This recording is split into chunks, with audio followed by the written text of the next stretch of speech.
தாயகத்தின் சுதந்திரமே எங்கள் கொள்கை தன்மானம் ஒன்றேதான் எங்கள் செல்வம் தாயகத்தின் சுதந்திரமே எங்கள் கொள்கை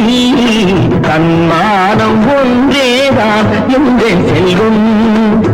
ஒற்றுமையால் பகைவர்களை ஓட வைப்போம் உழைப்பாலே நம் நாட்டை உயர்த்தி வைப்போம் ஒற்றுமையால் பகைவர்களை ஓட வைப்போம் உழைப்பாலே நம் நாட்டை உயர்த்தி வைப்போம் தாயகத்தின் சுதந்திரமே எங்கள் கொள்கை தன்மானம் ஒன்றேதான் எங்கள் செல்வம்